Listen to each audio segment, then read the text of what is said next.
Bonjour à tous et bienvenue à nouveau dans le podcast sur le voyage et le tourisme My First Season. J'ai rencontré mon invité aujourd'hui sur le groupe Facebook Club Med, le groupe des JO.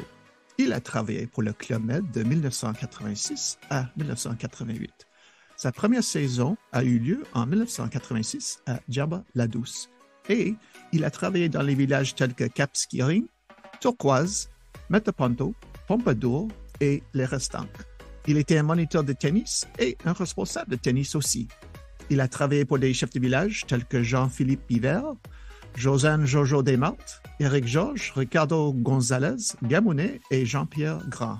Il est également le propriétaire de Planet Show Événements et nous en parlerons à la fin de l'interview. Joignez-vous à moi pour souhaiter la bienvenue à Bruno Schwab de Paris. Hey Bruno, comment ça va aujourd'hui? Ouais, salut Greg, j'espère que tu vas bien. Je donne le bonjour à tous les anciens géos du Club Med. Voilà, et puis écoute, je suis prêt pour l'interview, j'attends tes questions. C'est avec grand plaisir que je me pratique à cet enregistrement. C'est parti. Merci beaucoup. Alors, vous savez comment on commence l'émission. Que faisiez-vous, où vivez-vous et comment avez-vous découvert le Club Med? Mais moi, je suis intéressé parce que tu étais moniteur de tennis. Alors, à peu près à quel âge est-ce que tu as commencé le tennis?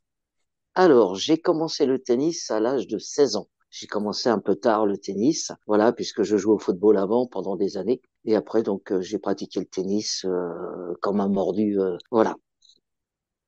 Et tu as fait des tournois, tu étais classé en France, je Ah crois? oui, oui, oui, j'ai commencé à l'âge de 16 ans, sachant que j'ai jamais pris de leçon de ma vie. Et j'ai fait les tournois et j'ai été classé en seconde série. Je suis monté jusqu'à 2-6. OK, excellent. Et comment avez-vous découvert le Club Med? C'était pas la publicité ou un ami? Oh là, alors le Club Med, c'est vraiment par hasard, dans le sens que c'est mes parents qui m'en avaient parlé comme ça. J'avais fait une demande au Club Med en tant que moniteur de tennis et hélas, ça m'a été refusé. Voilà, nous regrettons de ne pas donner suite à votre candidature. Et je suis rentré vraiment au Club Med, vraiment, vraiment, vraiment par hasard. Si je te disais l'anecdote, beaucoup de gens risquent de sourire. Et Tu veux que je développe un peu? Oui?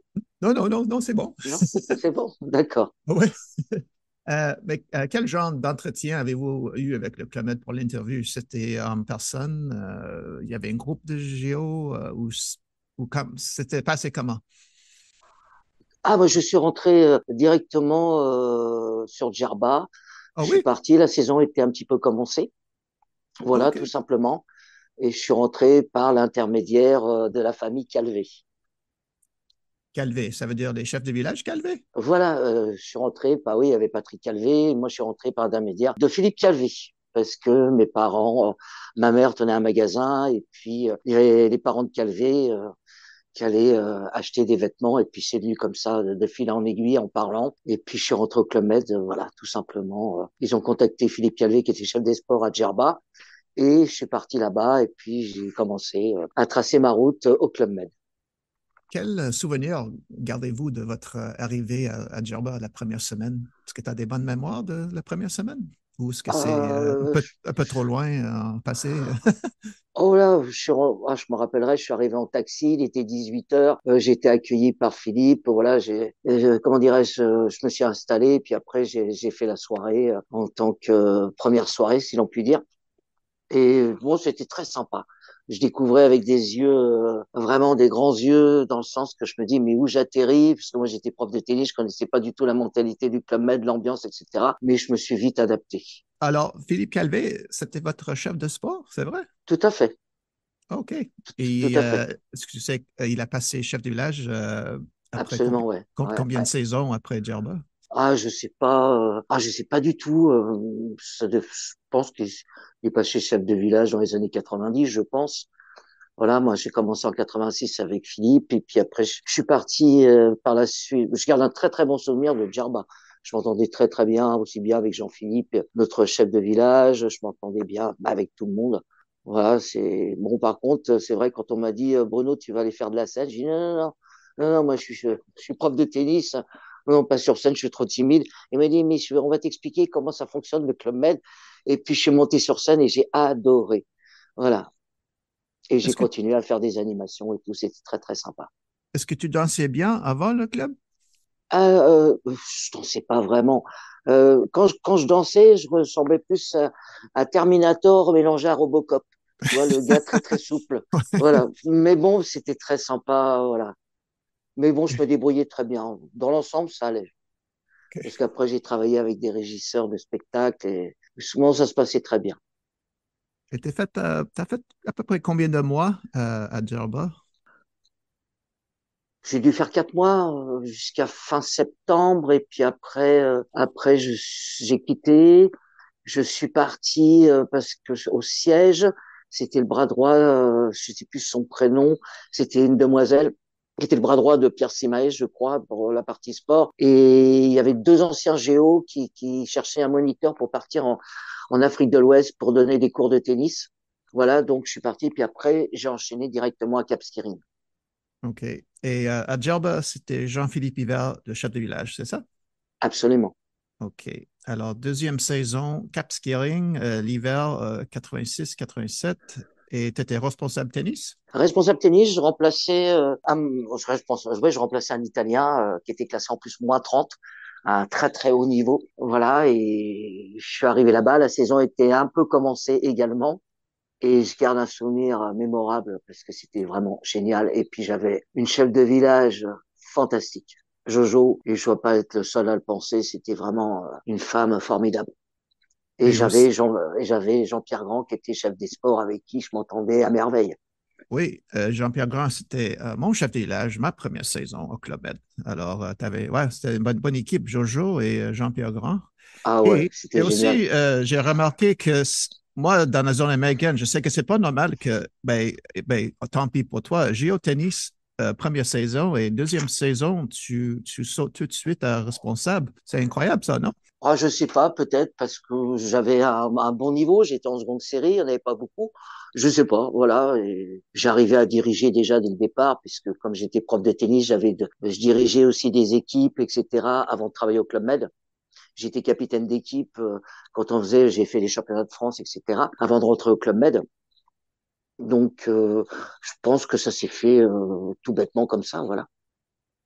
Pouvez-vous me raconter l'histoire du singe de Cap Skirring?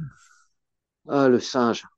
Il était adorable, adorable. Tous les jours, il venait, hop, je l'avais sur mon épaule. Bon, ce qu'il y a, c'est que bon, je me rappelle parce que quand j'arrivais le matin, j'ai ramené avec des corbeilles de pain au chocolat, de croissants pour les GM. Puis, bah, il en piquait un peu.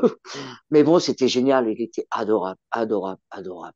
Il allait au tir à l'arc, il venait me voir comme s'il était apprivoisé. Et c'était vraiment top. Parce que j'adore les animaux. Et je l'avais sur mon épaule. Il venait sur le cours de tennis avec moi. Voilà, quand je donnais des cours, il était sur mon épaule et tout. C'était top. Est-ce qu'il a volé des balles de tennis ou non? Il n'y a pas que des balles de tennis qui volaient, parce qu'un jour, je crois que c'est Jean-Pierre qui m'avait dit ça, il m'a dit on a trouvé sa cachette, on l'a retrouvé, c'était la caverne d'Ali Baba.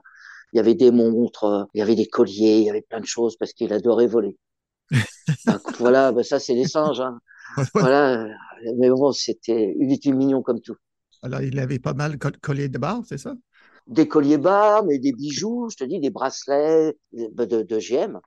Et puis OK. il montait carrément, il allait au restaurant le soir, il montait sur les tables. Jojo, à un moment donné, elle a failli attraper une vraie crise parce que il piquait tout dans les assiettes, etc. Moi, c'est vrai qu'au niveau hygiène, c'était pas top, mais bon, c'était un peu la mascotte d'une certaine façon au village. Cap Skiring, t'as fait 6 mois à peu près? Alors, Cap Skirin, voilà, j'ai dû commencer. La saison était commencée depuis un mois, je crois, et j'ai fini la saison. Et après, la saison était terminée. Puis, au fur et à mesure, bah, on rentrait au siège et on repartait sur une nouvelle saison. Mais j'étais jusqu'au bout de la saison, tout à fait. Bruno, est-ce que tu peux me parler de Jojo? C'est un chef de village, je connais pas trop. Est-ce qu'elle était connue pour la scène ou est-ce qu'elle était une chanteuse? Oh, elle était connue pour beaucoup de choses. Oui, elle adorait monter sur scène, mais c'était quelqu'un qui avait le sourire du matin au soir. Voilà, qui était gentil, qui était prévenant. Elle était vraiment adorable. Et c'est quelqu'un qui changeait beaucoup de tenues par jour, mais c'était une femme vraiment, un chef de village top de top. Excellent, excellent. Et après Cap Skiring, je crois que tu rentres dans la zone américaine pour la première fois, des villages qui s'appellent Turquoise. en Oui. 87 qui est ouvert, je crois, en 1985. Alors, j'imagine le village était tout neuf, non? Oui, pratiquement tout neuf. Je sais qu'à l'époque, je sais pas ce que c'est devenu. Bah, sur l'île, il y avait juste le Club Med et puis il y avait également un petit commerce qui faisait location de voitures. C'est tout ce qu'il y avait sur l'île. Voilà. Bon, il y avait quelques géos français, il y avait beaucoup de géos américains. Et dès le départ, ce qui m'a surpris énormément, c'est que quand je sortais du Cap Skirring, où la moyenne d'âge des GM était assez âgée, beaucoup de géos étaient en couple. Et quand je suis arrivé à Turquoise, c'était quoi, 25 ans moyenne d'âge, il y avait 80% de filles au niveau des GM. Bon, c'était pratiquement à 99%, c'était que des Américaines. Waouh, ça faisait tout drôle quand t'es jeune. J'ai dit, j'avais quoi, 23 ans, et on ouvrait des yeux. Waouh, c'était la fête, c'était sympa, les Américains, les géos, tout ça. Très, très bonne ambiance, très, très bonne ambiance. Est-ce que les GM Euh, américaines, ils ont aimé votre accent français? ben écoute, a priori, je pense que oui, parce que les Américaines craquaient pour les franchises. Voilà, elles adoraient les Français. Ah ouais, ouais, ouais. Ah, mais c'était un autre monde. Vraiment, quand je suis parti en zone américaine, c'est waouh. Tu vois, bah, c'était ma troisième saison, mais c'était vraiment top, vraiment, vraiment top, top, top. Ah, le cadre, l'ambiance, mon chef des sports, c'était Norman.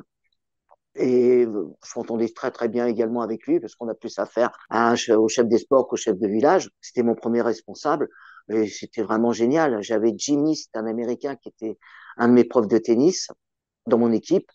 Pareil, gentil comme tout, prévenant, tout, vraiment. Et puis les Américains, ils sont vraiment chouettes dans le sens que bah, ça nous permet de nous adapter. Ils sont vraiment adorables. Est-ce que Normand, le chef de sport, est-ce qu'il était canadien? Oui, absolument. De Ouais, Canadien qui parlait couramment américain. Et moi, je parlais. Alors, je m'étais entraîné bien entendu avant pour parler anglais. Mais tu vois, moi, je parlais anglais comme Louis de Funès. Tu vois, je sais pas si tu OK. connais Louis de Funès, Oui, mais je parlais oui. anglais comme Louis de Funès, toi. Mais bon, j'ai vite appris les termes pour donner des cours de tennis, etc. Mais bon, c'était assez rigolo. Mais tu sais, on s'adapte vite à parler anglais parce que les réunions des sports, les réunions du chef de village, tout était en anglais. Parce qu'on devait être quoi, 20% de géo français, 80% c'était que des Américains, tu vois. Mais on Oui. arrivait à se comprendre, ça se passait bien. Je faisais beaucoup de spectacles également. Et à l'époque, est-ce qu'il y avait les charters de New York, les grands charters? Euh, Tu te souviens? Je me souviens. Alors, nous, quand on est arrivé, on prenait le charter New York. De New York, on faisait une escale à Miami. On avait dormi sur place et après, on prenait un autre avion qui nous emmenait directement sur l'île. OK. Mais après, les avions directs, je sais pas du tout. Est-ce que tu as eu la chance de voir si Jojo, le dauphin sauvage, est-ce qu'il était là à l'époque? Il était là, le pauvre, il avait un œil un peu abîmé parce qu'il avait reçu un coup d'hélice, je crois, d'un bateau de ski nautique. Voilà, mais j'ai jamais eu l'occasion de me baigner avec, mais il était là, oui, tout à fait. Et est-ce que tu as remarqué sur la plage turquoise, surtout la nuit, il y avait un problème de moustiques? Ah bon? Me dis pas ça à moi parce que il y a des anecdotes là-dessus. C'est Ah clair ouais, parce que bon, c'est vrai que le soir, bon, on quittait le nightclub, on était avec une fille, et puis moi au départ, j'allais sur la plage comme un imbécile, toi. Les Américains, les joueurs américains, ils étaient morts de rire quand ils me voyaient me diriger vers la plage. Je savais pas pourquoi, mais j'ai compris très vite pourquoi. Tu vois, parce que quand je revenais, j'avais la tête de Quasimodo, tu vois, parce que j'étais bouffé par les moustiques. Et on restait pas très longtemps. Et le problème, c'est que bah, après, quand on sort du nightclub, déjà, il y a pas mal de moustiques, toi. Donc, bah, quand tu veux développer un peu plus avec une GM, bah, t'as pas trop le choix que d'aller te balader. Et puis, voilà. Mais ce qui était étonnant, c'est on était un peu défiguré. Et le lendemain, on n'avait plus rien, comme par enchantement. ouais. Mais c'est vrai qu'on était les moustiques, ouais, c'est clair. Et on me disait, tiens, t'as été fait... Là, il y a Bruno était se balader sur la plage. Voilà. Parce que moi, j'étais bouffé, toi. À part les moustiques, oui, ça n'a pas changé. C'est vrai. Est-ce que tu as eu l'occasion de faire d'autres sports? Est-ce que tu as fait la plongée libre là, ou planche à voile ou quelque chose ou non? Alors, j'ai découvert la planche à voile, c'était à Cap Skirring, c'était avec Coco. Mhm. J'ai continué, j'ai persévéré parce que j'étais plus souvent sous la planche que sur la planche. Et après, quand tu commences à savoir faire de la planche à voile, c'est vraiment génial. Et je me suis éclaté à Cap Skirring. Et j'en ai fait aussi à Turquoise. Mais le problème à Turquoise, c'est qu'il y a énormément de vent. Même pour donner des cours de tennis, il y a du vent du matin au soir. Mais des fois, et le soir, des fois, en fin de journée, ça soufflait. Ouais, il y avait force 7, toi, au moins. Ouais, ouais. Donc, j'ai fait un peu de planche à voile, mais force 7, tu vois, il y avait force 7 jusqu'à force 9. Et là, il faut vraiment être expérimenté en planche à voile. Et ouais, c'était un peu rock'n'roll pour moi. Mais bon, voilà, j'ai appris à faire du ski nautique. J'ai commencé à Djerba, à faire un peu de ski nautique. Parce que l'avantage qu'on avait, c'est qu'en tant que moniteur de tennis, on avait pas mal de temps libre. L'après-midi, comme il fait très très chaud, on commence les cours à 8 heures du matin et puis à 11 heures, on arrête parce que c'est le cagnard, tu vois. Donc ça permet après de faire d'autres choses.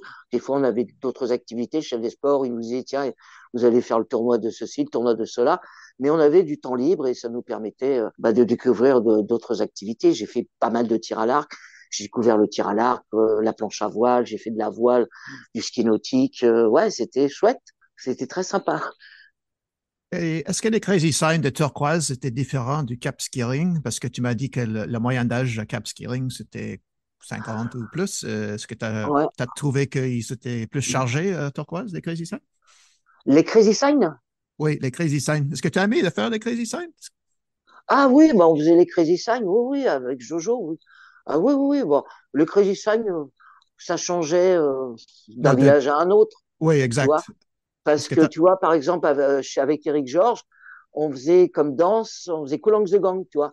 Et on faisait un Madison, par exemple. Avec Jojo, on faisait d'autres Crazy Signs. Et avec Jean-Philippe, je me souviens plus trop des Crazy Signs qu'on faisait. Tu sais, ça remonte il y a pratiquement 40 ans. Waouh, je sais plus les Crazy Signs qu'on faisait. Mais voilà, il y avait toujours des Crazy Signs, mais c'était, comment dirais-je, suivant le chef de village, voilà, c'était personnalisé avec telle musique, etc. Mais c'était toujours ambiance Crazy Sign, absolument. OK. Est-ce que tu as un Crazy Sign préféré? Non, pas spécialement, parce que chacun avait une petite touche sympa. Voilà, et OK. puis c'était pas plus mal de jamais faire la même chose. Après Turquoise, tu passes à alors, un village de célibataires. Tu vas à Metaponto après, en 87. Alors, ça, c'est. Oui, oui, un village de célibataires, tu plaisantes, j'espère. Mais Metaponto, c'est un village de famille à l'époque ou célibataire? Ah, c'était très famille. Oui, Ah exact. ouais, Alors tu fais ah ouais, Turquoise, un village célibataire, et boum, tout de voilà. suite, Metaponto. Quel choc, non? Ah, complètement, c'était que famille. Oui. Mais bon, je suis arrivé là-bas, j'ai enchaîné et c'était un autre monde, pareil, très famille. Mais par contre, l'équipe super top, super top. Il y avait pas mal de géo-italiens. Le soir, on était sur la plage, ils jouaient de la guitare, musique italienne. Super ambiance, pareil. Jonathan Bismuth, adorable. Chef des sports, top de top. Ricardo, voilà, Gonzalez, Ricardo, ouais, c'était très musique, très chaud. Il avait des grosses équipes, il y avait des super costumes. Voilà, c'était voilà, super régisseur de spectacle. C'était grandiose les spectacles avec Ricardo. moi j'ai travaillé à Metaponto 10 ans après toi, mais la première chose que j'ai remarqué, c'est un village énorme. Hein. J'ai oublié combien de GM, mais c'était 1000 quelque chose, non, par semaine? Oui, je crois que c'était dans les 1200, 1300, Ouais. oui, Ah ouais, tout à c'est fait. incroyable ce village. C'est énorme. Tu as un petit train, je crois. Faut Absolument, ouais, prendre pour aller à la ouais, plage ouais, ou. Oh, tout wow, à OK. fait, ouais, ouais, ouais. Non, et Alors, puis grosse structure en tennis aussi, il y avait pas mal de cours de tennis. combien de moniteurs de tennis? J'imagine que tu avais une Alors, moi, dizaine, non? on était 6-7 à peu près, 6-7 moniteurs. Mais à l'époque, moi, quand j'étais arrivé, il y avait déjà un responsable tennis. Et ce responsable tennis, je le connaissais, c'est Fifi, avec qui je suis toujours en contact, une fois tous les 2 mois au téléphone, régulièrement en ce moment. Fifi, Fifi Canal, voilà, tout le monde le connaît.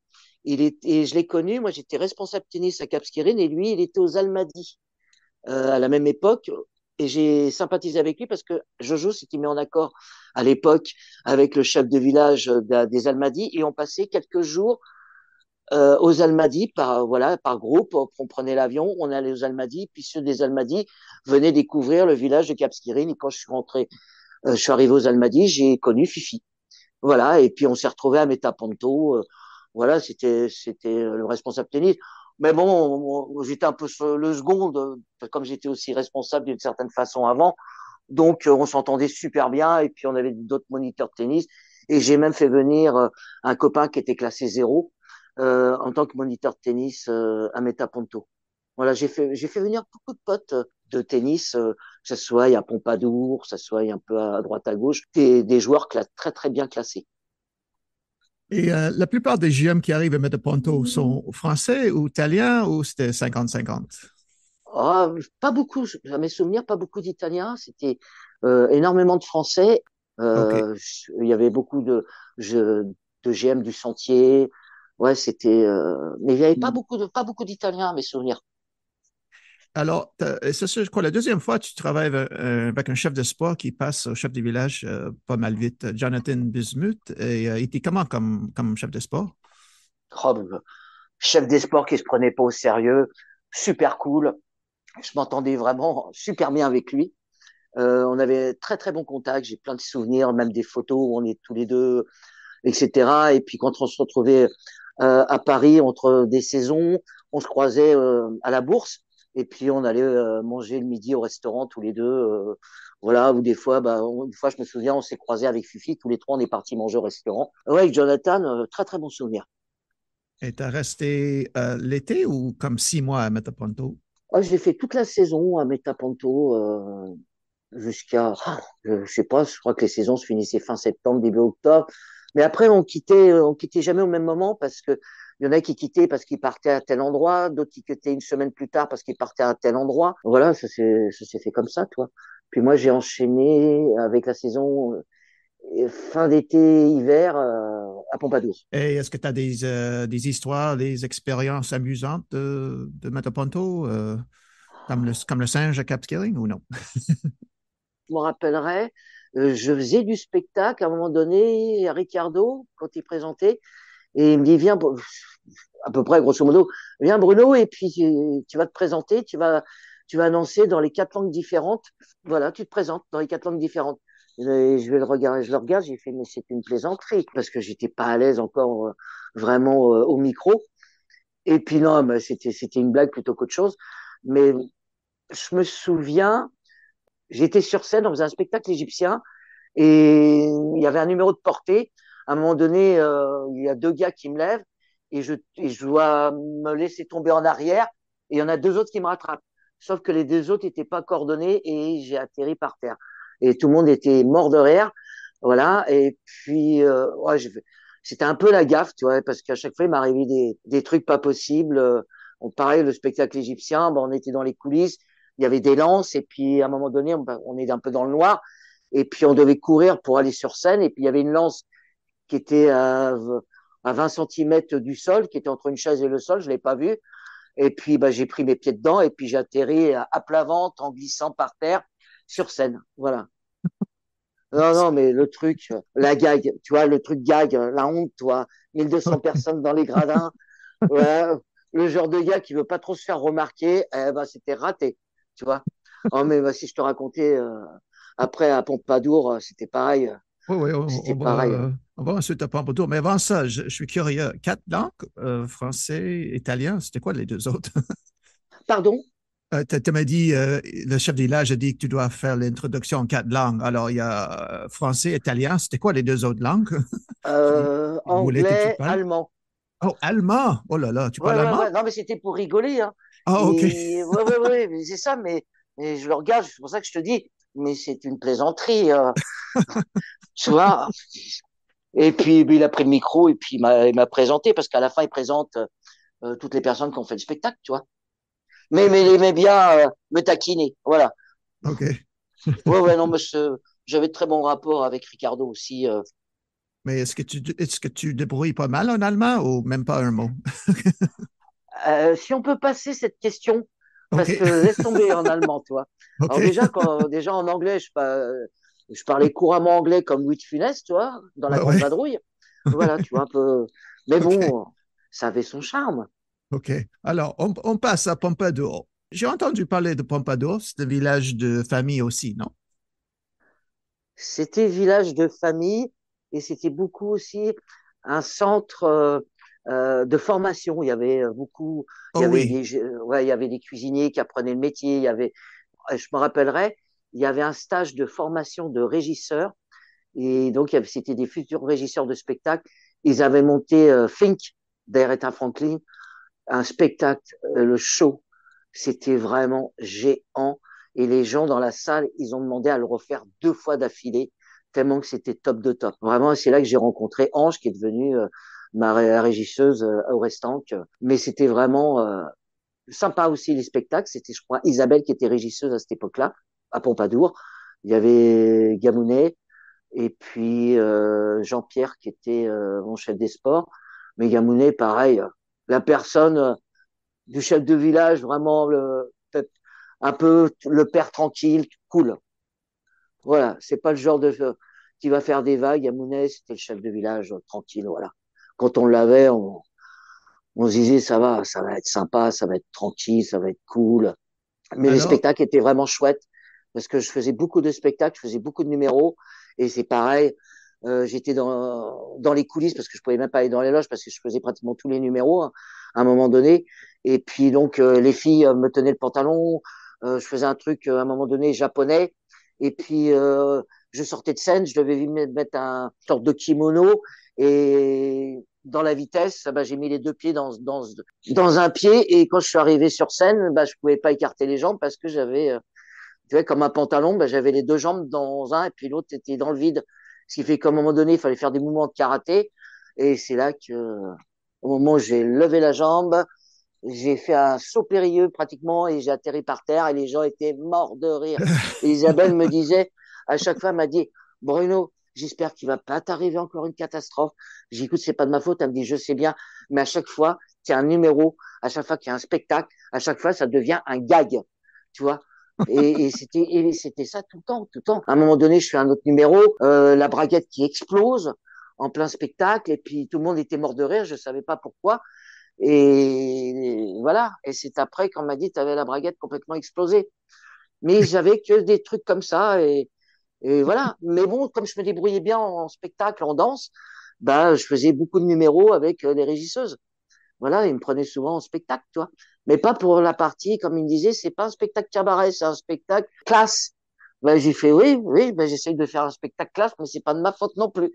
Voilà, mais bon, moi, OK. c'était, voilà, j'avais un peu la cote avec toutes les géos, nana qui me changeaient et tout, parce que, elle savait, je me prenais pas au sérieux, c'était le truc tranquille, cool, mais bon, elle savait qu'il allait arriver un gag, voilà. Mais Alors, bon, la c'est des régisseuse souvenirs. croyait que tu fais des coups d'anime par exprès, mais c'était pas par exprès, hein? Ah non, pas du tout, pas du tout, OK. parce que qu'est-ce qui s'est passé? Il me dit, bah, dans la précipitation, bah, comme le pantalon est large, bah, on était dans le noir, et voilà, bah, j'avais quoi, 15 secondes pour enlever un pantalon, mettre un autre pantalon, et j'ai mis les deux jambes dans une, comme si c'était un truc très bouffant, très large, tu vois. Et puis, donc, après, je rentre sur scène en marchant, parce qu'on devait faire un truc samouraï très sérieux, donc moi, je trouvais que je marchais bien, toi. J'ai pas vu que j'avais les deux jambes dans une, toi. Et voilà, et l'autre, c'était un cul-de-jatte, tu vois, en gros. Tu vois, parce que t'avais l'autre côté qui pendait, toi. Et puis après, on fait un truc style Rozo. On faisait des mouvements très Rozo, tu vois, des katas, un peu des katas de karaté. Et puis c'est à ce moment-là, oh, et puis on était trois, et puis il y avait les trois gars. Ils étaient morts de rire, il y avait le fou rire sur la scène parce qu'ils étaient bidonnés. Et après, je remonte en étant sérieux, mais parce qu'il fallait être sérieux en tant que samouraï. Et je continuais, et puis ils levaient tous la jambe, et moi en rigolant, bah, je levais la jambe où il n'y avait pas de jambe. Tu vois, je sais pas comment expliquer, où la jambe était dans le vide, et je la prenais par la main et je la levais pour faire croire que c'était ma jambe qui montait alors qu'il n'y avait rien dedans. Je sais pas comment expliquer, mais tu t'imagines la scène, tu vois. Et même Isabelle, des fois, voilà, elle rigolait parce que, oh, dit mon Dieu, mais ça avait l'air de plaire, ça avait l'air de plaire parce que dans la salle, ils rigolaient beaucoup. Voilà. OK. Alors, OK. Et Non, mais ouais, j'ai oui, juste une question, Pompadour, une question de tennis, parce que je vois que tu es là l'hiver 87. OK, l'hiver, mais est-ce que les cours de tennis sont dans un genre, est-ce qu'il y a un couvert ou parce que, oui, c'était une très très grande bulle Et il y avait, je sais plus combien il y avait de cours de tennis à l'époque, mais il y en avait un paquet, hein. Il y avait un paquet de cours de tennis. Bah, de toute façon, le Pompadour était réputé pour l'équitation et le tennis. Voilà. OK. Et un peu pour le golf. C'était pas un village de ski pendant l'hiver. Non, ben là, ça aurait été difficile de faire du ski à Pompadour à côté de Limoges. OK. Ça, c'est clair, tu vois. Oh, c'est à côté de Voilà. Limoges. OK. Ouais, ouais, ouais, ouais, Ouais. c'est à côté de Ouais, ouais. Limoges, donc Pompadour, pas vraiment. C'est comme si tu vas dire, je vais aller faire du ski en Égypte sur les pyramides. Mais non, voilà. Non, mais Non, mais bon, non, non, je voilà, tu connais. vois. La question après, c'était situé où, à France, Pompadour, parce que je ne connais pas ce village. J'étais seulement à Opio, mais je ne connais pas trop Ah oui, Pompadour. non, non, ça n'a rien à OK. voir. Non, non, c'était OK. voilà dans une région. C'est pas le genre de région où tu as envie de partir en vacances, toi. Mais bon, il y avait le OK. Club Med, il y avait le Club Med, voilà, c'était très sympa. C'était très sympa. Est-ce qu'il est encore ouvert? Ah, je sais, je crois que ça a été repris. Il me semble que Oh, ça a été OK. repris, mais je suis pas sûr. Voilà, mais c'était, il avait une très grande réputation parce que Pompadour, je te disais, il y avait des stages de cuisine, des stages de ceci, des stages de cela. Voilà, plein de formations, de choses comme ça à Pompadour. OK. Votre prochain village et dernier village, les Restanques. En 10 ans de kilomètres, j'ai jamais entendu parler de ce village. Tu étais gentil de m'envoyer des photos. Quel beau village. Alors, parle-moi de les Restanques. C'était situé où? À Saint-Tropez, près de À Saint-Tropez? côté, ouais, Port-Grimaud, à côté de Saint-Tropez, entre Saint-Tropez et Sainte-Maxime.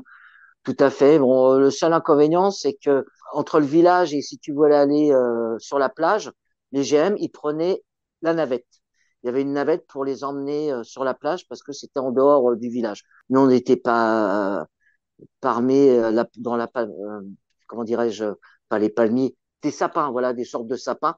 De sortes de sapins, c'était un village de cases et c'était la dernière saison parce qu'après, ils fermaient le village. Ah, Après, ça a été rajouté. c'est un village de cases. OK. Ah Et oui, c'est un village c'était de cases, tout à fait. célibataire ou famille? Il y avait un petit peu de tout, mais pas mal de célibataires. Pas mal de Et, célibataires. et Jean-Pierre Grand, maintenant, il a passé chef de village. C'était ton chef de village, non? Tout à fait. OK. Wow. OK, le restant. Oui, je vais mettre des photos parce que c'était un des plus beaux villages que j'ai jamais vu. Et je suis étonné que il y a personne qui m'a parlé de ce village. Ah, Est-ce que d'accord. tu sais, il était ouvert pour combien d'années? 5 ans, 10 ans avant que Je, ça fermait? je sais plus du tout. OK. Je sais plus du tout, mais c'est un village qui a ouvert, je crois, dans les années 70. Ah, OK. Et la saison là-bas, c'était comment? Génial. Hein. Génial. J'avais comme chef des sports Lucien, Mhm. notre regretté Lucien qui est décédé, trop jeune, je trouve, pour ma part, qui était pâtissier bien avant quand il est rentré au Club Med. Et moi, je l'ai connu à Pompadour, où il était sport terrestre, et on avait monté un spectacle de portée. On avait fait un super spectacle numéro de portée. On avait bossé comme des malades, mais des super portées. Et je l'ai retrouvé après. Il était donc sport terrestre. Et j'ai retrouvé. C'était mon chef des sports. Voilà. Bah, Est-ce- pareil, on s'entendait très très bien, comme avec Jean-Pierre. Voilà. Je m'entendais avec tout le monde. Ça se passait très bien. C'était cool. Et j'avais retrouvé Ange Monnoyer, qui était donc la régisseuse de spectacle. Et on avait sympathisé à Pompadour, où elle était en formation de régisseuse. Et j'étais son partenaire pour pratiquement pour plein de numéros qu'on faisait sur scène, numéros de spectacle. Je dansais pratiquement tout le temps avec elle. Voilà, et je lui dis, mais t'as pas peur de moi, hein, parce que quand j'étais à Pompadour, Ah ouais, t'aurais vu toutes les gags. ouais, ouais. Voilà, Je tu voulais, vois. je voulais te demander s'il y avait des coups d'anime cette saison sur la scène ou non. OK. Non, non, ça va, j'ai pas non plus Ah, partout. OK. Ouais, mais sûrement que il y avait des gags aussi. Voilà, mais je faisais pas mal Oh de oui, spectacles. quand il faut, mais pendant les spectacles de classe, il n'y avait pas d'accident cette fois. Non, non, ça OK, va dans l'ensemble. OK, good, good. Voilà, j'ai fait des numéros avec Kim, qui était avec Jean-Pierre Grand. Oui, Kim, c'était Voilà, et l'Amérique. le mari, ben, parce que moi, j'ai connu Kim à Turquoise en Ouais. 94, c'était la femme, ils ont se marié sur la plage. Alors, Kim c'était américaine, non? Top 6, tout à fait. Oui. J'ai des photos où on fait un numéro tous les deux en duo. Voilà, mais bon, Elle avec était Jean-Pierre. régisseuse? Ah non, je crois qu'elle était hôtesse, il me semble, Ah, OK, à OK, l'époque. Elle devait être chef hôtesse ou hôtesse, je sais plus du tout. OK. Mais bon, voilà, il y avait beaucoup de nationalités en géo. Mhm. Voilà, il y avait quelques Italiens, Italiennes. Pareil, il y avait une très grosse équipe de vélo. Voilà, il y avait le responsable vélo, il avait une très très grosse équipe ça plaisait beaucoup l'activité vélo là-bas. Ah, OK. Ouais, Excellent. ouais, Et c'était très sympa. Et puis c'est une autre mentalité, une autre ambiance parce que on passe beaucoup de temps dehors parce que c'est des villages de cases. oui, Tu vois, exact. donc les gens on passe pas beaucoup de temps dans les bungalows parce que bon, la case c'est quand même succès, tu vois. Et puis Et il y avait combien de JM? 600, 1000 ou oh, plus? je sais plus du tout. OK. Oh, Parce que, c'était un gros village quand même. Hein. Je crois que c'était oui, 800. oui, parce que Si, si il je y a dis pas de beaucoup. bêtises. Hein. Non, non, non, parce qu'il y a beaucoup de géos qui me disent des villages de cases. Après le night, c'est pas minuit, 3 heures du mat, ils ont la misère à trouver leur case. Alors, il y a les géos qui dorment sur le terrain parce qu'ils ne sont pas capables de trouver leur case. Est-ce que c'est un Ouais, problème avec les villages de c'est pas cases? évident. OK. C'était pas évident, mais en plus de ça, bah, c'est vrai que dans le village de Cazes, bah, tu mets pas grand-chose. Hein. Tu vois, quand tu as l'habitude d'avoir des super bungalows, moi j'avais un super bungalow à Turquoise, Oui, à Pompadour, j'étais bien loti, et tu arrives dans un village de Cazes, ça fait tout drôle, tu vois. Mais bon, après, on s'adapte parce qu'on prend notre douche avec tout le monde. Quand je dis à tout le monde, attention, c'est pas on se mélange, hein, oui, mais oui. je veux dire que voilà, tu vois ce que je veux dire. Voilà. Voilà, on se brosse la dent, t'as des lavabos qui sont alignés, et puis on se regarde, on se lave les dents, on prend la douche, il y a 7 ou 10 douches, t'attends chacun ton tour. Voilà, il fallait pas être à la bourre, mais des fois il y avait la queue, tu vois, Oui, parce que c'est pas comme un bungalow où tu peux te doucher, et puis t'arrives pas en retard, tu vois, pour les activités, jeux apéritifs, remise de médailles ou quoi que ce soit, des sports, etc. Tu vois. Là, il fallait s'y prendre tôt parce que des fois il y avait la queue, hein, parce que exact. c'était des blocs sanitaires un peu partout, tu vois. Mais bon, c'était une ambiance sympa aussi, pareil. Voilà, c'est super cool. C'est une autre ambiance, le village de Cazes. Voilà, Oui, mais sinon, l'état d'esprit reste le même avec les spectacles, les activités sportives, etc. Voilà. ouais, je suis triste. J'ai jamais eu l'occasion de faire un village de cases. Alors, mais voilà. Oui, puis je crois il y en a, je sais pas s'il en reste encore, mais je sais que ça fermait beaucoup parce que le Club Med voulait quelque chose d'un peu plus luxueux. Ouais, Voilà, parce que exact. l'époque des villages de casse, ça a démarré surtout, je crois que c'est dans les années 55, 60. C'était beaucoup de villages de cases au départ. Je crois que ça a commencé avec des tentes quand le Oui, Club Med a démarré, tu vois. oui, Donc, et puis, au fur et à mesure, bah, ils ont gardé quelques villages de cases pour l'état d'esprit qui était différent. C'était plus ambiance célibataire, jeune. Voilà, et puis après, ils ont élargi comme les Taponto avec des activités plus familiales. Il y en avait exact. vraiment, il y avait tout style de village par rapport au style de clientèle qu'on avait. Cap Skirring, c'était assez cher à l'époque. C'était pas loin de 9 000 francs. Je parle en francs ou 10 000 francs. Donc, c'était déjà pas donné dans les années 80. Et là, c'était beaucoup de clientèle très classe, tu vois, des gens qui avaient les moyens. Voilà. Bon, Gérard Blitz, qui a commencé le club en 1950, et c'est lui qui a acheté des tentes de Serge et Gilbert Trigano. C'est ça Ouais, c'est comment ça, ils ouais, ont commencé. c'est comme ça que ça a démarré absolument, ouais. Mais je garde des Et, super souvenirs, toi. bah, ouais, j'imagine, oui. Oui, oui, c'est un beau village, hein. Parmi les 6 villages où vous avez travaillé, avez-vous eu un préféré et pourquoi? Oh là, oh la question piège. OK, non, Oh, non, je tac. sais que c'est dur, mais t'es pas obligé de répondre, mais tu peux dire, oh, j'ai beaucoup aimé le C3 ici, mais oui, Alors, c'est dur de choisir une, je sais. développe un peu plus. C'est par rapport à quoi? Par rapport à l'ambiance, par OK, rapport à la beauté du cadre? est-ce qu'il y avait une saison de magie? Ça veut dire que, est-ce que c'était votre première saison à Djerba? Parce que c'était ta première saison, tu as beaucoup aimé le club? Parce que moi, pour moi, la première saison, c'était la saison la plus magical, tu sais, magique. Je sais pas pourquoi, je peux pas dire, mais pour moi, c'était la première saison. Moi, moi, c'était plutôt la deuxième saison Cap Skirin. Ah, OK. Djerba, c'était très, très dur. Pourquoi c'était très, très dur? Parce qu'on avait 120 arrivées-départs par semaine. Oh là, Et on faisait beaucoup d'attentes dans le hall. On passait la nuit, on répétait le spectacle. Et très souvent, on ne dormait pas et on renchaînait le matin avec les cours à 8 heures. Tu vois, on avait des arrivées-départs jusqu'à 7 heures du matin. Et des fois, on était claqués de chez claqués. C'était un village très, très dur parce qu'il OK. y avait beaucoup de choses à faire. Et c'était surtout les arrivées-départs. 120 par Tu te rends compte, 120 arrivées départ par semaine. C'était énorme. C'était énorme. Mais bon, ça avait son charme. Et des fois, on arrivait un petit peu à dormir 1 heure, 2 heures. Mais c'était village très dur. Parce qu'il faisait déjà d'une part très, très, très, très chaud. Tu vois. Et Oui, voilà. Mais sinon, la magie de l'ensemble, la beauté, c'est Cap Skirring avec un chef de village top, un chef des sports génial, Jean-Pierre, Jojo, super souvenir.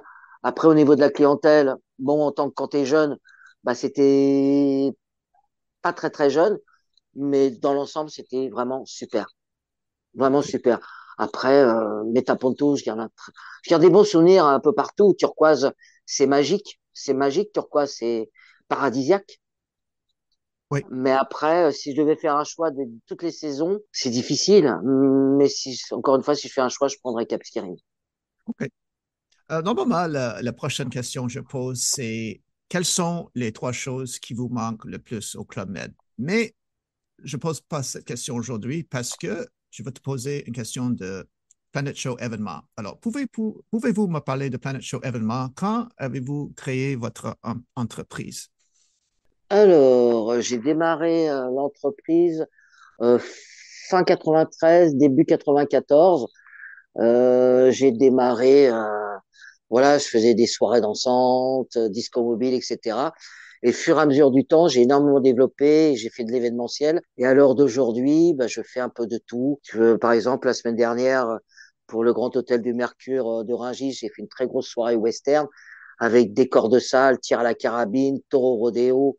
Voilà, je fais du close-up. Il y avait la soirée dansante, il y avait l'initiation danse country. Je fais également beaucoup de soirées casino avec différents thèmes, casino Royal, casino Vegas, casino sur le thème western, sur le thème pirate. Je fais des soirées à thème avec des décors de salle. Voilà, beaucoup d'événementiels et ça touche beaucoup de choses. Et pour répondre un petit peu par rapport à la question précédente que tu voulais me poser, ce qui me manque au club, à part les voyages, la beauté des paysages, pas grand-chose parce que après, ben, on a fait le tour, on a fait. Mais comme je suis toujours dans le domaine du spectacle, etc. Voilà, je chante, je fais de l'animation, je présente le spectacle, je fais de la magie, je fais des sculptures sur ballon. Voilà, donc je suis toujours dans le domaine du spectacle. Voilà, j'embauche des troupes brésiliennes, de la revue, des plumes. Donc je reste un petit peu dans le domaine des plumes, paillettes et strass, tu vois. Oui, j'ai votre site web ouvert devant moi et vous avez des thèmes James Bond, des thèmes super-héros, thèmes tropical, thèmes années 50, 60, 80. C'est un peu comme tu n'as jamais quitté le club, hein? Non, n'est-ce pas? Complètement, Oui. complètement. Et moi, je dis toujours, quand on me dit comment je suis rentré au club, etc., même des clients me posent la question, ben, je leur dis, voilà, je leur dis, ça fait 36 ans que je suis dans l'animation spectacle et j'ai 17, je sais plus, j'ai dit, j'ai fait de nombreuses saisons au Club Med et c'est la meilleure école au monde. Moi, je trouve, pour ma part. Moi, quand je suis arrivé, j'étais prof de tennis, je savais rien faire d'autre. J'ai appris à faire du spectacle, à monter, donc à parler au micro, à faire des olympiades, à faire des jeux piscine, à chanter. J'ai chanté, voilà. Après, j'ai développé par la suite, quand j'ai quitté le Club Med, j'ai appris à faire de la magie, j'ai appris d'autres choses. Mais si j'étais pas passé par le Club Med, je serais jamais dans l'événementiel. Parce qu'au départ, j'étais quelqu'un de très timide, j'étais à fond dans le tennis. Voilà, je faisais des tournois, je gagnais un petit peu d'argent, je donnais des cours de tennis, j'entraînais des grosses équipes, etc. Mais voilà, encore une fois, c'est Club Med qui m'a permis, et je remercie encore une fois le club, tu vois. Ça m'a permis bah, de savoir que je pouvais faire d'autres choses à ma connaissance. Et puis voilà. Oui, aussi, tu fais beaucoup de choses. Animation enfant, je dois savoir. Je sais que tu fais des sculptures sur ballon, mais je dois savoir c'est quoi exactement un mini boom. Alors, Mini Boom, ce sont des jeux dansants. Tu vois, ce sont des jeux dansants où je fais participer les enfants. Voilà.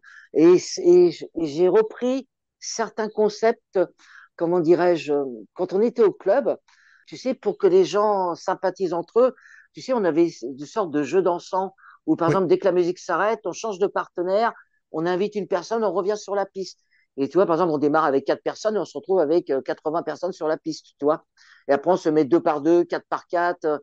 Je sais pas si toi, tu as connu ça. Ah oui, oui, oui. Voilà.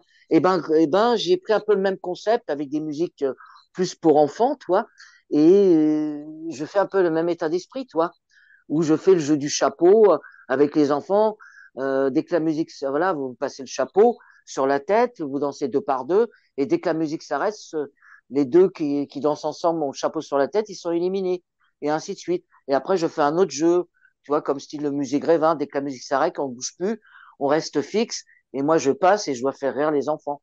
Tu vois, c'est sous forme de jeu dansant. Et après, je termine avec des chorégraphies, des choses comme ça avec les enfants. Voilà la mini boom, toi. C'est pas juste un DJ qui met de la musique et après débrouillez-vous. Non, il y a un concept qui est mis en place sur tous les concepts que j'ai, que ce soit pour adultes ou pour enfants. On va mettre le lien avec votre épisode, mais les gens qui écoutent peuvent te trouver au planetshowevénement.com, c'est ça? Tout à Mais fait. est-ce que vous êtes basé sur le rue Charles de Gaulle, exactement?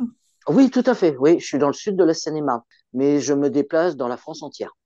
Oh, Voilà, parce oh, qu'on a oh, pas OK. mal de demandes. Oui, Ah, oui, oui, on a OK. beaucoup de demandes. Et puis l'avantage, c'est que les clients font appel à un seul prestataire que d'avoir une personne qui est un magicien, trouver un animateur, trouver une personne qui fait que des décors, trouver une personne qui fait que des jeux en bois ou qui fait du... Voilà, j'ai l'avantage d'avoir pas mal de matériel. OK. Et tu as aussi des réseaux sociaux comme Facebook, Instagram et YouTube, c'est ça, pour votre Tout à fait. entreprise? Ouais. OK. Excellent, excellent. Alors, Bruno, il y a peut-être quelque chose que j'ai oublié de vous demander à propos du Club Med ou quelque chose que vous aimeriez dire ou est-ce qu'on a tout couvert? Oh là, bah, ce qu'il y a, c'est que ça remonte à pas loin de 40 ans, tu vois, ou une trentaine, facilement 35 ans. Tout ce que j'ai énuméré, j'ai l'impression que c'était hier. Mais j'ai dû oublier beaucoup d'anecdotes, beaucoup, voilà. Mais je suis resté en contact à l'époque avec pas mal de monde et surtout, comme je l'ai dit précédemment, avec Fifi Canal, qui était très très connu au club, qui a fait un paquet de saisons, avec qui je suis resté vraiment ami. Et on s'appelle très souvent, il m'appelle, on s'appelle, c'est super cool. Voilà. Ah, c'est Mais je suis bien en ça. contact avec Nadine, je suis en contact avec Cathy, Cathy qui était à Cap Skirring, qui est très amie avec Nadine, que tu connais aussi, qui était à Cap Skirring. Et Cathy, on s'est croisés dans une soirée où j'avais fait le mariage de sa meilleure amie. Après, j'ai refait un anniversaire et elle était là. Des fois, le monde est petit, tu vois. Le monde est Ben oui, petit. ben oui, exactement. Wow. Ben, Mais merci. encore une fois, je le répète, hein, tu vois, j'ai pas d'action Club Med, mais je remercie le Club Med parce que grâce à ça, ça m'a permis d'avoir un métier et de développer mon activité. Encore une fois, si j'étais pas rentré au Club Med, j'aurais pas fait tout ça. J'aurais été prof de tennis, j'aurais peut-être fait un autre boulot, j'en sais strictement rien. Mais voilà. Et ça me permet bah, d'épanouir, de faire plaisir, voilà, de rendre les gens heureux, les clients, que ce soit un séminaire, que ce soit un comité d'entreprise, un comité des fêtes, voilà, pour des lancements de produits ou autres. Voilà, ça me permet bah, de travailler dans ce que j'aime. Ben oui, C'est pour ça que je me suis énormément développé parce que je ne veux jamais faire la même chose. ouais, exact, exact. Bon, Bruno, merci, un grand merci de partager votre histoire avec nous aujourd'hui, hein. Gros, gros Oui, merci. après, c'est banal, hein, tout ce que j'ai raconté, c'est du classique, hein. Mais Ben bon, oui. mais bon, c'est Mais vraiment, c'était merci, vraiment. hein. Merci pour prendre du temps aujourd'hui. Je sais que tu es pas mal occupé avec votre compagnie. Oui, non, mais bon, ça va quand même, tu vois. Par contre, également, ce que j'adorais, et ça faisait la réputation du Club Med, c'était les buffets. Oh Les oui, buffets. oui, Oh parle-moi de là là ça. là là. Oh, les buffets. Mon Dieu. Avec Jojo, les buffets, c'était magnifique. Il y avait des crevettes, ils avaient fait une tour Eiffel avec des crevettes, il y avait des langoustes, et les buffets. Les gens prenaient des photos, que ce soit à Metaponto. Je garde des super souvenirs de buffets, c'est Metaponto, Pompadour. Pompadour, c'est normal. Et puis chez Jojo, tu vois. Et le chef de village ouvrait une demi-heure avant pour que les gens prennent des photos, tellement que c'était magnifique, tu vois. Et à Pompadour, bah, c'est là qu'il y avait la formation des cuisines, des chefs de cuisine, des pâtissiers, etc. Et quand il y avait un buffet une fois tous les 15 jours, c'était buffet autour du monde. Et là, j'adorais, j'adorais. T'avais buffet espagnol, buffet italien, buffet français, buffet asiatique, buffet. Voilà, tu mangeais de tout. Voilà. Et encore une fois, on n'était pas super bien payé, mais à l'arrivée, même si on était bien payé, on n'aurait jamais pu se permettre de voyager comme on voyageait, d'avoir des buffets comme on avait, de faire des activités comme on faisait, tu vois. Voilà, c'était l'état d'esprit des années 80, tu vois. C'est vrai qu'il y avait beaucoup d'heures, ça a énormément changé. On comptait pas les heures, mais c'était une autre mentalité dans les années 80 et je trouve qu'on s'éclatait plus avant que maintenant. Parce Oui, qu'il y a beaucoup plus de règles, je pense. oui, exact. Les buffets me manquent car je déteste cuisiner, mais non, c'est vrai, qu'est-ce que tu dis? Bah, moi, Oh ça non. me manque, mais d'une certaine façon, c'est que moi, à l'époque, je pouvais manger n'importe quoi, je grossissais pas parce que je faisais beaucoup de sport. Oui, Qu'à l'heure d'aujourd'hui, oui, les buffets me manquent, mais je me dis, mon Dieu, si oui. j'attaque le buffet, tu vois, je m'approche plus des 60 ans, je me dis, oula, bonjour, là, j'arrêterai mon activité comme je faisais du tennis et je ferai du sumo, toi. Mais c'est vrai que c'était génial. C'était vraiment top de top, tu vois. Parce que, pouf, voilà, les desserts, c'était pareil, c'était génial. Et Cap Skirring, on mangeait du capitaine, tu vois, qui était pêché, qui était tout frais. C'était Ah un oui, délice, le capitaine, toi. oui. Les langoustes, c'était pareil. Et je me souviens, il y avait une ou deux personnes qui faisaient une réflexion des GM en disant, mais vos langoustes sont congelées. Et Jojo, ça avait tellement un peu énervé qu'elle avait, c'est arrivé, c'est qu'il y avait les langoustes carrément vivantes. Il les mettait dans l'eau chaude, toi, en direct pour montrer, vous voyez, c'est pas du congelé, tu vois. Mais Jojo, elle avait, à jamais se mettait en colère. Elle avait toujours le sourire, vraiment, voilà. Ceux qui Wow. la connaissaient, j'ai pas besoin d'en dire plus. Ils Ouais, savent ce que je ressentais pour ça. ouais, exact. Merci encore une autre fois, Bruno. C'était très sympa de toi de Bah partager écoute, votre histoire. merci. Merci, merci à toi. Voilà, t'es super cool. Tu mets les gens à l'aise. Non, il y a rien à dire. C'était Ah, avec grand plaisir. Et puis bon bah, j'espère que les auditeurs, les anciens géo, vont pas s'ennuyer en écoutant mes anecdotes. Voilà. Moi, c'est des anecdotes parmi tant d'autres, hein. Il y en a des meilleurs, il y en a des moins beaux, peu importe. Voilà. Mais bon, moi, j'ai pris grand plaisir à passer du temps sur cette interview avec toi, Greg. Voilà. Voilà. merci. C'était vraiment top. Merci à toi. Et puis, bah, je te souhaite bonne continuation. Ouais, merci à toi. Alors, c'était Bruno Schwab de Paris, tout le monde, et nous verrons la semaine prochaine. Maintenant, on dit les bye bye, Bruno. Bye. Bye bye.